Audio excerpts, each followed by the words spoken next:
So what do we do? How do we ingrain in their moments? Because I want in my kids that they're not in the 1 out of 2 range, they're in the 1 in 1,250 range. I want the best kind of life for them. So how do I love them well in this? And I think part of this message right here is how we model that. Because all of us, whether our marriage has been a struggle for 50 years, for 5 years, for 5 months, we know that we want for our kids to have the best possible marriage that they can have. And so some of these things that we're going to talk about today, I think, help us in that. Well, we'll see how much we talk about it. We may only get to 1 point today, but we'll see what the Lord wants us to get through. All right. The truth today is this. We protect what we value. If you'll write that down for me. We protect what we value.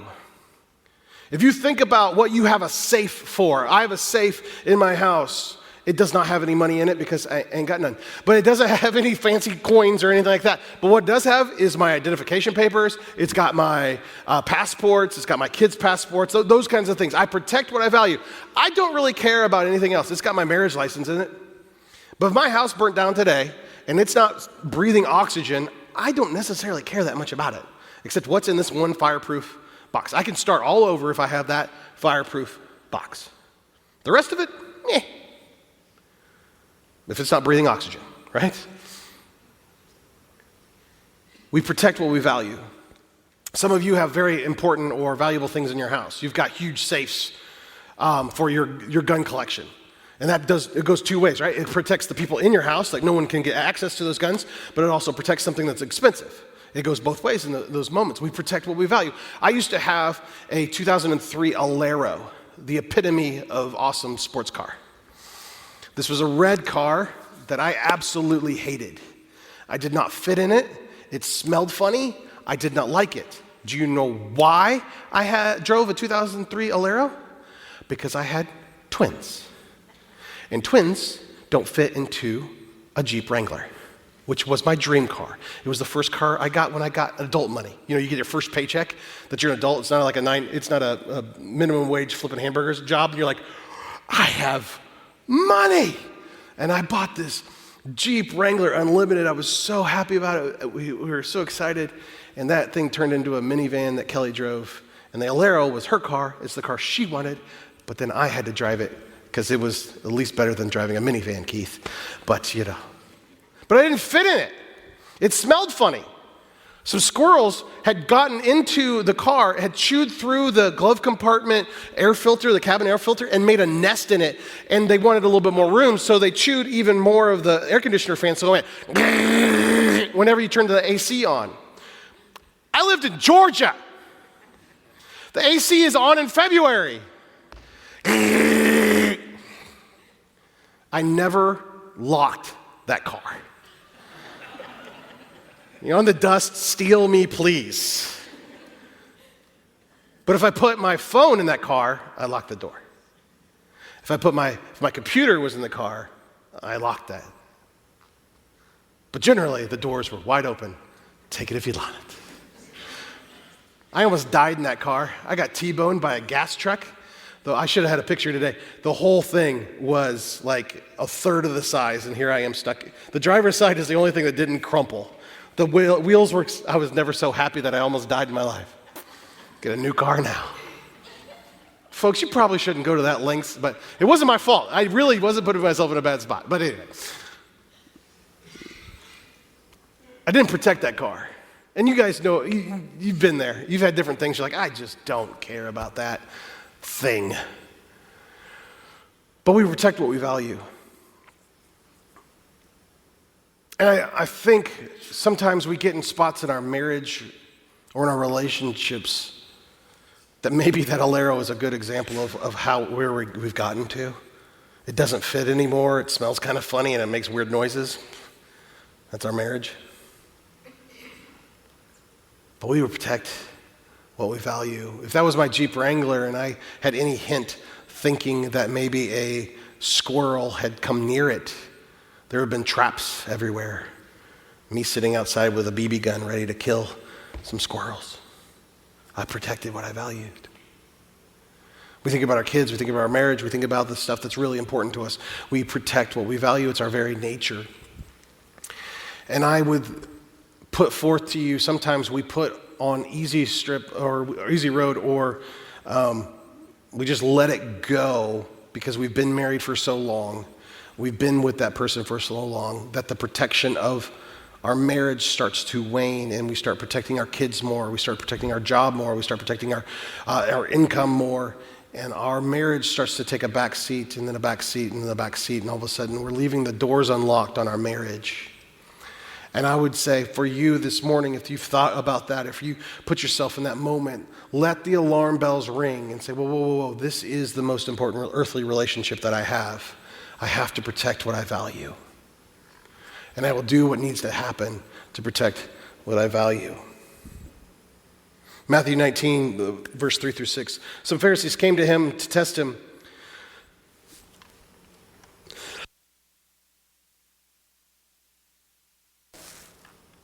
They asked, is it lawful for a man to divorce his wife for any and every reason? Haven't you read, he replied, that at the beginning the Creator made them male and female and said, for this reason a man will leave his father and mother and be united to his wife, and the two will become one flesh. They are no longer two, but one flesh. Therefore, what God has joined together, let no one separate. Now this idea, it gets kind of funky in our English translation of these Greek and Hebrew words, but that they are joined together. They were separate, and now they are intertwined. They are joined. The word that we've translated into cleave in this translation of the scripture, that one flesh, is the same, basically the same idea of a joint being knitted together. If my arm is perfectly straight, you think it's one bone. Then this magical thing happens, and you move it. Is it broken? No, it's not broken, but it's cleaved together. That Hebrew word is the ligaments and the joint and all the cartilage, all that moving together. Does that make sense? So that's together. That's a perfect, beautiful analogy of what a marriage is. That we walk lockstep and together, and we know that you can't divide us, because we can have different opinions, we can have different things, but we are together. We have different functions, we have different modes of operating, but you can't divide us. But for us, I bought this week, and it came with a disclaimer to my wife that no one's in trouble. Right? This is a cleaver. Now that comes from an old Germanic word that's way too close to cleave, because they don't, like you think a cleaver, you just said cleave means to join together. But the cleaver is to be the anti-joint. What this is used for, you guys, some of you are really scared right now. I got a good grip on it, I promise it's not gonna go flying. It's not really that sharp either. But the cleaver, the action of the cleaver is to separate the joint. That's what you do if you have a leg bone in a pig or whatever, and whack, like that. That's to get through all those things that are cleaved together. It's to get through all that joint and that cartilage, and that's tough. Stuff is tough. If you've been trying to carve a Thanksgiving turkey, and you're like, you get into that bone, you're like, can't get it. That's why we use that big, heavy cleaver to whack. In our marriages, in the way in which we protect our marriages, in the way we are either cleaving together. We are either becoming that joint that is two separate things that's working in concert together, or we are actively trying to separate the bones apart. Those are the decisions that we make, the values that we have. We are either separating or we're joining together. And what that does is it models for the people around us. It models for our parents, it models for our kids, it models for our neighbors, it models for the community what a great relationship can look like. And so the decisions have to be made. Am I going to separate in this moment, or am I going to join together? What choices will I make? And even as we deal with the situations and the issues in our marriages, if I take this job, if I work these hours, we make this parenting choice, if we allow our kids to do X, Y, or Z, are we letting them separate, or are they joining our family and us together? Those are hard choices to make. So this concept of leaving and cleaving is that we leave the family that which we knew, and we are now joined, intertwined to be a working mechanism that think about if you had no elbows. What could you, trying to do everyday tasks would be very, very interesting. Like picking up stuff, mixing a cake, whatever. You guys are like, I'm glad he's up there, not me right now. But just think about no elbows or no shoulders, or like you're just a stickman. And some of us in our marriages, it kind of feels like that we're just stuck and we're not using our life to its full potential. Sometimes Kelly and I have gotten through a season where it felt like we were just teammates. It felt like, tag, you're in, go. When there was times when there was twins and Kelly was at home and I got home, I could see that look on her face. And we got 3-year-old twins. And I was like, I got it, babe, you go do whatever you need to do. And there's diapers going everywhere and stuff and screaming and peas getting thrown at the wall and all the things and kids jumping off stairs and all the fun stuff.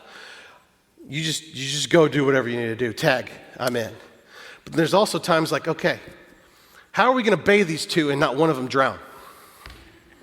Because I only got 2 arms, right? It takes a special training to figure out how to bathe twins at the same time. It can be done.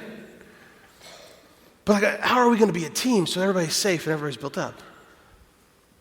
Are we going to let this be a tension point that separates us, or is it going to be something that pulls us together? Those are decisions that we have to make in all kinds of different life stories. Your spouse. Oh, let me tell you another fun thing about Kelly and I. When we moved into our house in Illinois, we decided that the house needed crown molding because we watched too much House Hunters. And if you are a person who also watches too much House Hunters and you have the bright idea, it would make this room look really good as some crown molding, I want you to stop and see if you value your marriage. Or do you have enough money to pay somebody else to do it? Because I firmly believe that installing crown molding should be the final test in premarital counseling. That you and your spouse, your husband cannot do all the work, your wife cannot do all the work. You need to work together on this and install crown molding. You want to know why? Because crown molding, whether you know it or not, you have to cut it upside down and backwards. I can't do math. And you're telling me I have to cut wood upside down backwards and get it right so that it looks good? Stupid House Hunters. But you have to work through that. You learn what it looks like to have your significant other be really aggravated. You have what it looks like to have your significant other be really aggravated at you. You get to learn what they can do, what they can't do, and you get to learn how to communicate because something is upside down and backwards and it's supposed to look really good. It's a great test on your marriage. So that's why I think it should be final exam of premarital counseling.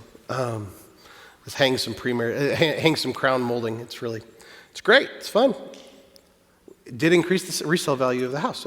So there you go. But the chief goal of crown molding is to install it so it looks beautiful, but that you can't tell that it's separate pieces of crown molding. If you put up crown molding and you're like, well, there's a cut and there's a seam and there's a seam and there's a seam, that crown molding needs to come down and you need to do it all over again. I know that's what you wanted to hear. But it's to do it in that way. It's the same, our marriages are the same way as that crown molding that we go for it. It's that you can't tell the seam. That's what it means to be cleaved together, is to be one piece. And so we try to aim for that. Your spouse is the most important earthly relationship that you have. Once you have one, relationship with your parents is a really, really important relationship. But once you have a spouse, it now is the most important earthly relationship you have. Of course, your relationship with God is always above. Once you have children, the tension is to make them the most earthly relationship that you have. It's false. Your marriage is still number one. And can I tell you that the tension of when a child is from about 8 to 15, it's super, super easy to make them the center of your world. Because you got to drive them all over the place. You're just with them. They're formative. They still need you and want you. You want everything to go perfect for them. You want to shield them from all the stuff in the world. But guess what, guys? If you spend so much time making them the center of your world at the expense of your marriage, they're not seeing the right things modeled for them. And in those moments, the tension is to put your kids above your spouse, and you have to continually fight for your marriage in those moments. Fight for it. There is a gravitational pull before you have children back to your parents. There's a gravitational pull once you have children and you've been married towards your kids and away from your spouse. It's a pulling away, and you have to fight that with everything that you have. Because someday those kids will grow up and they will have their own children. And you'll be like, why don't they talk to me anymore? My world's gone. And I don't even like this person that lives with me anymore. Because I haven't talked to him for the last 10 years. Because I was too busy being a taxi to soccer, basketball, baseball, and rugby, and Boy Scouts. Don't know anything what you're talking about, right? Because nobody's ever dealt with that.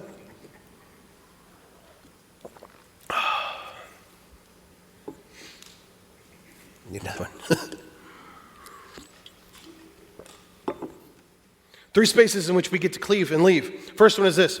The value we place on ourselves. The value we place on ourselves. Our marriage has to come first. The value we place on ourselves. There's 3 of them. The value we place on ourselves, the value we place on our children, and the value we place on our in-laws or our parents. So the first is this, ourselves. Sometimes we have busy lives, we have stuff, and we need to do stuff. We need hobbies outside of our marriage. We need things that rejuvenate us, absolutely, but our marriages have to come first. Sometimes when we deal with rocky issues in our marriage, we get so sucked into our own hobbies, maybe our own things. There's a plethora of all kinds of stuff that can distract us from our marriage. From video games to TV watching, to going to the bar, to hobbies, to building something out in the garage, to ladies, all whatever hobbies you want to put in there. I'm just going to keep it male-centered so that I don't get myself in trouble in that. But our marriage has to come first. Now, I have to put a caveat in a normal situation. If there is abuse happening, we need to check that. We need to figure that out. Okay, this is just a non-abusive marriage. We still have this inertia and this idea of, I get sucked into my own priorities and my own things. Our marriage has to come first. When we put marriages first, we cleave, we adhere, we get sticky. When we focus on ourselves, we act as a cleaver and start to separate.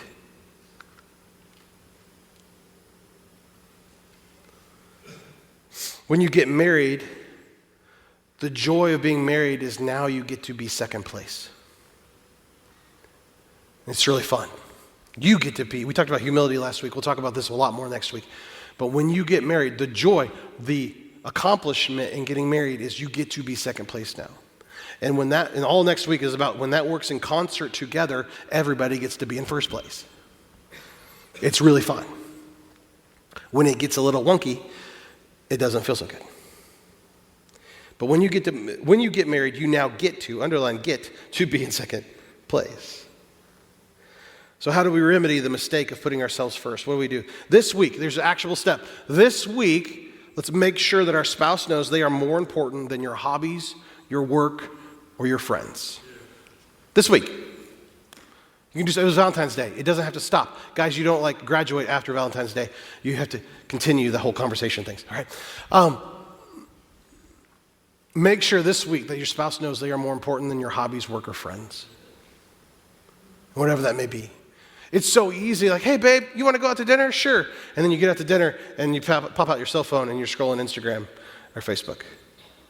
If you go to a restaurant and you look around and all these couples or a father will have their child there and they're both on their phones, it's you're missing the point. Stop it. If one time we went to Olive Garden, this was in Illinois. We don't have this problem in Lexington. No, nobody's feelings could get hurt today. We went to Olive Garden in Illinois, and I kid you not, I went with our kids. I think it was for Bone and Kendall's birthday. We went and we sat down, and every chair around us, every single one had devices out. We're in a packed Olive Garden, every single table had their devices out. Kids were on iPads, parents were on phones.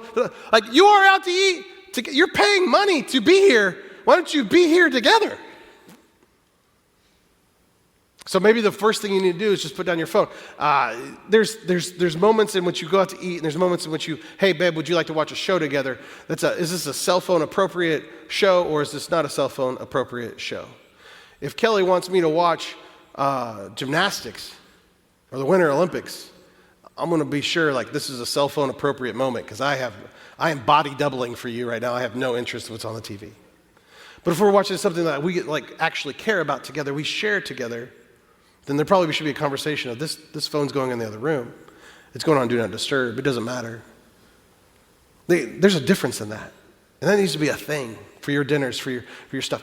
Do something this week that says, hey, now, the trick on this, guys, is this. I don't have my phone on. Oh, yeah, I do. It's in my back pocket.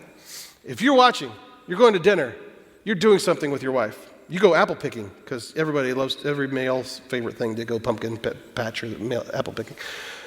You're not spending the time on a Saturday in October watching the SEC football, right? You're not like, oh yeah, that's a great pumpkin, babe. Or this time of year, March Madness is going to happen. Like you're not watching UK basketball, although most of you guys married well and they're just as excited about UK basketball as you are, so that's okay. You take this thing, and it never comes out of your pocket. You don't just stare longingly, I wonder what the scores are. You go to a Mexican restaurant that has all the different TVs up, and you're not like, oh yeah, babe. Yeah, that's nice. Tell me about your day. And we get sucked into that, don't we? That doesn't make me feel like number one. That makes me feel like number 62. You can do something this week to do that. And that comes, I'm just picking on cell phones, but we can do it in all kinds of different ways. How are priorities this week? If you're going to play pickup basketball 6 out of 7 nights, it probably needs a readjustment of values. If you're doing something like that, figure out where those times are. Number 2, the value we place on our kids. Our marriage has to come first. The value we place on our kids, our marriage has to come first. The better your marriage is, the better your parenting will be. I guarantee. The stronger your marriage is, the more bandwidth you have to deal with the stupid stuff that happens when you have kids. Messes aren't as messy when you're not already aggravated with your spouse. That may sound kind of funny or weird or whatever. I'm just telling you from lived experience, the better your marriage is, the easier it is to parent. And one of the ways in which we get that reversed is, well, they're doing their own thing. They've been choosing themselves all this time. I've got all this tension in our marriage. I'm just going to focus in on the kids, just going to focus in on the kids, just going to focus in on the kids. And folks, I think that's a trick of Satan, because what that does is just starts to cleave and cleave and cleave and cleave and cleave. And then the kids aren't there anymore. And all of a sudden we go, what? We are totally disunited. We don't have anything left. There's nothing that connects us anymore, because we just went through the last 10 years of slowly, painlessly, gently separating ourselves. You have to fight against that. Kelly and I enjoy giving my wife a hug. And I'll give my wife a hug, especially in the kitchen sometimes. Either she's cooking or I'm cooking or whatever, and I just wrap her up in a big bear hug. And Lucy comes out of nowhere.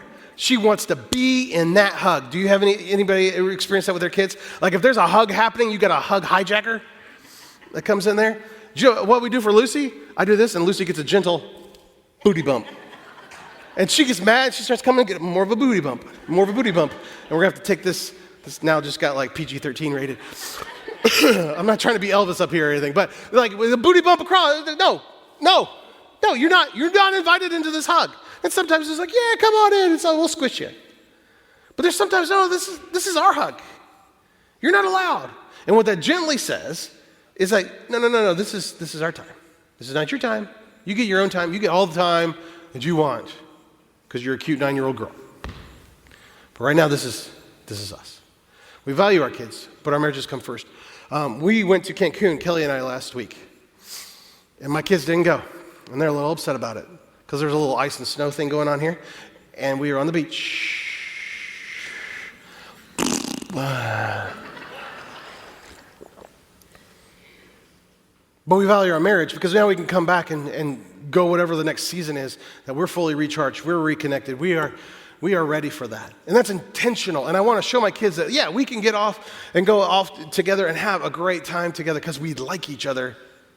And yes, there's vacations that you guys are invited to, and there's vacations that you are participating in. But there's also times in which we have to reconnect. We value the value we place on our kids, but our marriage comes first. We have to continually fight for this and keep those priorities in front of us. Or all of a sudden, this beautiful, wonderful, amazing thing it is to be a parent acts as a cleaver and starts to separate us, and we have to guard against that with everything that we have. The greatest security you can give your children is a visible health in your marriage. Let me say that again. The greatest security you can give your children is visible health of your marriage.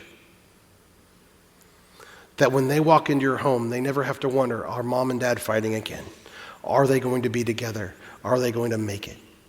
Because so often, our kids as friends, they walk into a home, they hear stories of how this family blew up.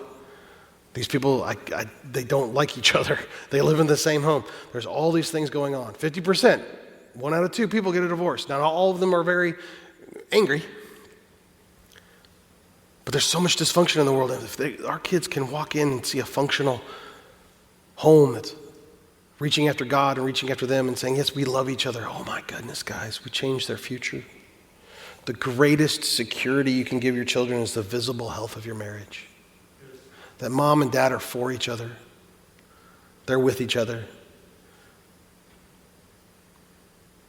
I have several friends, my best friends in the world, like the guys who stood up in my wedding.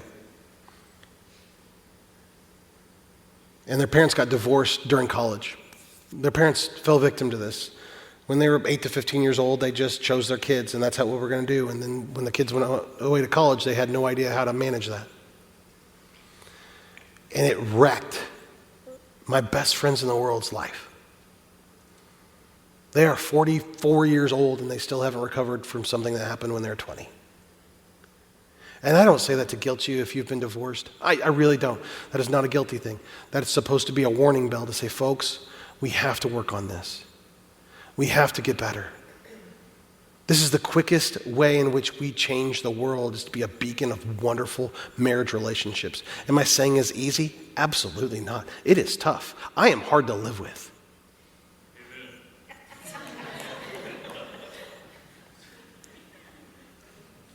That's my father, if you don't know that. But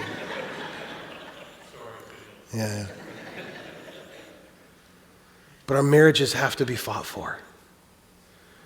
And beautiful things will happen because of it. The greatest way, security you can give your children, the visible health, is the visible health of your marriage. Like, I don't know if Bowen and Kendall can internalize that yet. Or maybe when they're 30 and they have their own marriages. But when they look back, I want them to look back and go, I know mom and dad loved each other. And my marriage is hard. How in the world did they get over this? But that warning bell, like I said earlier, like my kids are getting older. And it's just, how do I live in love in that? How do I parent in this season so that they're prepared for the next? I think one of them is to love my wife well. When we put parent, oh, sorry, I didn't mute myself. When we parent above the child, when we put what did I write? When we put our spouses above the children, we cleave, we get sticky. When we put our children above the spouse, we act as cleavers in the relationship. It always has to be working together in that. Now that works different for different relationships. People need more attention. Some people are needier. Some people are like, I see you once a week and our relationship's great. I get that. Everybody's different. Your relationship could look totally different than mine and still have a healthy, valuable, beautiful relationship. But it's these default value settings that really, really matter. All right, what do? Make sure this week your spouse knows that they are more important than the kids. Set time for them. Honor them in unexpected ways. Like, Jared, it was Valentine's Day yesterday. I got to do it again. Yeah, you should. Pro tip. Honor them in an unexpected way. Do something for them that you used to do when you dated. Just surprise them. Do something like random, funny, goofy that you used to do when you dated. Kelly and I talked about this a couple weeks ago. We used to look through the Sears catalog of what we needed. We also, because we didn't have any money, would go to Myers, and Myers used to sell solder furniture. You know, the high, classy stuff. The stuff this particle board that you had to screw together. And we'd go through and be like, oh, that would look good in our apartment. That would look good in our apartment. We didn't even have money to buy the stinking solder furniture, but this is what we thought about. I would totally surprise, I don't even think Meijer sells solder furniture anymore, but I would surprise her if I said, we're going on a date and we're going to Meijer. And she'd be like, you've got to be kidding me. But if I started pointing out furniture and dreaming with her, I would shock her with that. She's not in here today, so you can ask her if I did anything nice this week next. She's with the babies, so if you got a little one, you got my wife today. The value we place on our parents, our marriages have to come first. When we place our spouse ahead of our parents, we cleave to them. We stick to them. When we choose our parents' point of view, their will for us, we undermine our spouses. And then that parent and child relationships becomes a cleaver and starts to separate the joint. In-laws can be a curse or a blessing for marriages.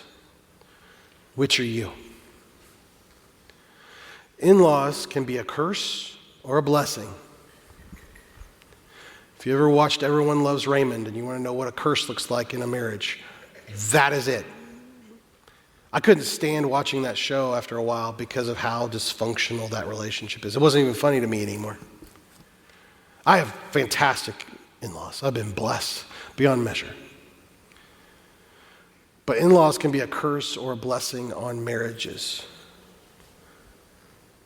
Your role when you get to this season is to aid your children in cleaving together, maybe even at the detriment to your relationship. Because the success of your parenting is more of how are they succeeding, are they having a greater satisfactory of life, not do I get my buddy anymore. I know that's hard. But it comes out of that. Do I want to be a blessing or a curse for my children's marriages? And maybe that takes some really hard thinking, some exploration in your own life and some examination. As I was studying for this message, of course, anytime you talk about marriage, you talk about 1 Corinthians 13, the love passage. But I thought, what if I looked at this through the lens of being an in-law? That as an in-law, I'm patient. Love is patient, love is kind. It does not envy, it does not boast. So as a parent, maybe of a child who's gotten married, what does it look like if I'm loving them by being patient? I see the danger zones they're in, but I'm being patient with them in this moment. I'm being kind with them in this moment. I'm not going to be envious of them in this moment or the time that they're spending. I'm not boasting in what I would do, and I'm not being proud of it. It does not dishonor others. It is not self-seeking. It's not easily angered. It keeps no record of wrongs. Love does not delight in evil, but rejoices with the truth. It always protects, always trusts, always hopes, and always perseveres. What if that is the mantra of being an in-law? That I will always protect them. That I always will trust them. I always will hope for them. And I will help them persevere in any way I can. Think about if you made that promise today to your children and their marriages, the support and the value that they would feel in that, whether they actually perceive it or not. I feel that from Johanna, Kelly's mom, and my dad. And their spouses are deceased now, but this was something that was true in every moment. And it's a huge honor. And I know not everybody has that, but some of us in this room are of the age to be in-laws. And whether it's been true for you in the past, but today could be a landmark day when you say, that's how I want to live my moment. That's how I want to live for them. That they know that I will protect their marriage with everything I got. Their marriage, I will protect, I will trust them, I will hope for them, and I will help them persevere. Them, to keep them clean. Not just, I'm only going to protect my spouse or my kid in this because they're mine. No, they've cleaved together, they are one. You protect them. Super powerful, super beautiful. Could change the way Thanksgiving dinner tastes right there. Make sure this week, If you are in this position in which you struggle with your spouse having a lot of influence over, or your spouse's parents having a lot of influence, and you know you have this, like mom's voice is always in your ear and it kind of takes you away from your spouse. This week,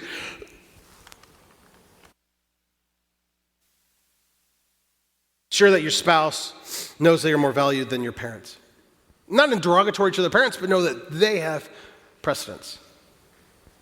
We protect what we value. We have to build healthy boundaries around our marriages. We have to build healthy boundaries, and we have to enforce those boundaries. This week, in this moment, in this time, where do we want our marriages to be?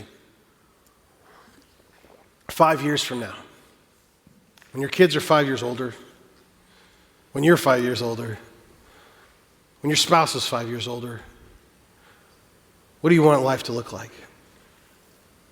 This week on the beach, it was real easy to dream about what we wanted our future to be. And it was fun. It was exciting to think about what does retirement look like in 25 years. That I really want to spend the next 25 years, but whatever's beyond that, with that person that's sitting in the chair next to me.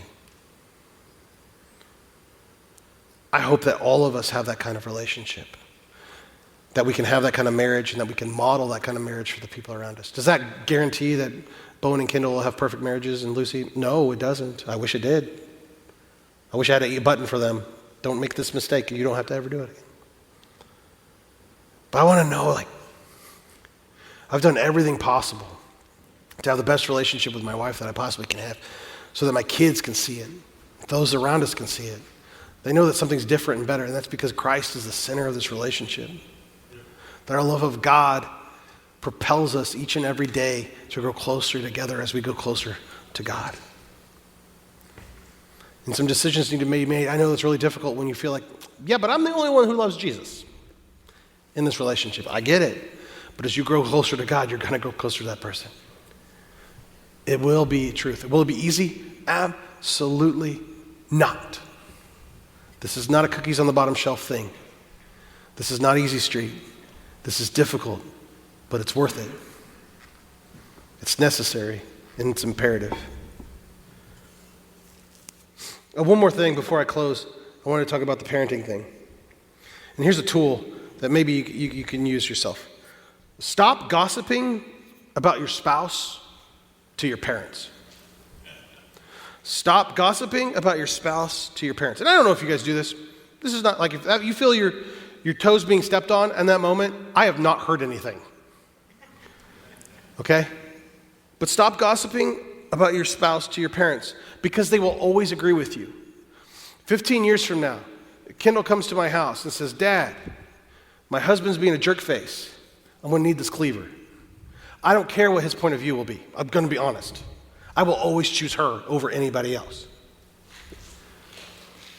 So when you do that, when you blow off steam or you complain about your spouse to your parents, all you're doing is giving them ammunition to tear them down.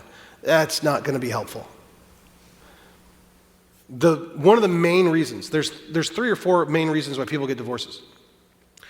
In-laws are not one of the main 4.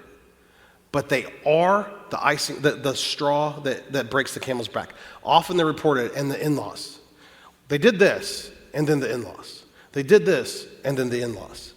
And that, just tips them over. It's the drop of water that just kicks the bucket.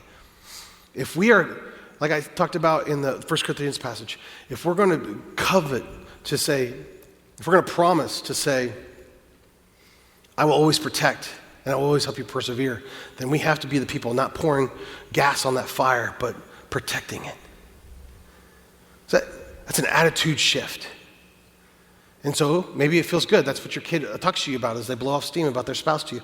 Maybe you need to work on ways to come up with different kinds of conversations. And maybe do something that's more constructive in those relationships. That's a pro tip. Not trying to step on your toes, just saying, it's really helpful. This week you may need some time to spend with your priorities. Look at the way in which you've elevated your kids. Look at the way in which you've elevated maybe yourself and your own hobbies and your own priorities. Maybe look at the way in which you've elevated your parents. And think, am I putting the right kind of priority on my spouse? Do they have my heart? And if my heart has been removed, if I've protected myself away from them, if I've done some things to distract and distort that relationship, what needs to happen so that I fall back in love with them today? Maybe it becomes this, a simple tool and a simple prayer that you can have.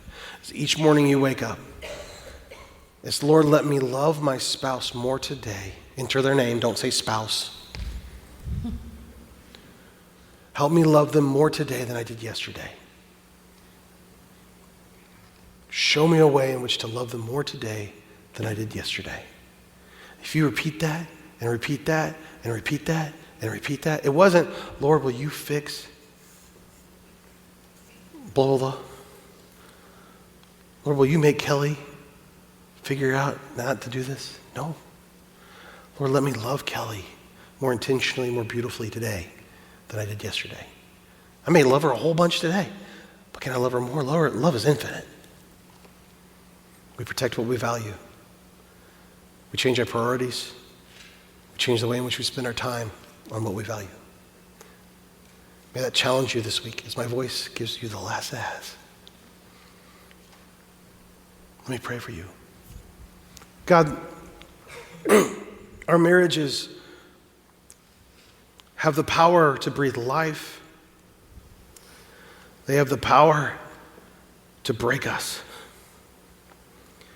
And in this moment, I pray for your divine protection, your divine love, your divine mercy, and your divine grace to reign and to wash over our marriages.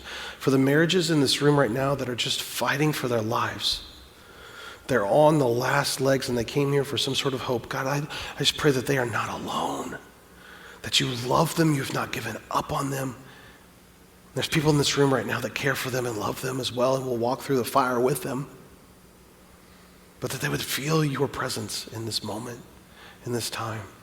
For the marriages that are going well, Lord, I pray that you protect them, that they will love their spouses better today than they did yesterday, and they will be humble enough to admit when they're wrong and admit when they need to make changes. And for these students in front of me that have seen all kinds of different marriages, they've seen good marriages, they've seen bad marriages, they've seen the marriages on TV, they've seen the marriages in their homes. God, I pray that they would know that you have chosen someone for them. That marriage is beautiful, but it's hard. And that they will choose to have God-honoring marriages in their life. And they will fight for them. And they will seek your face in all these different ways. In Jesus' holy name I pray. Amen.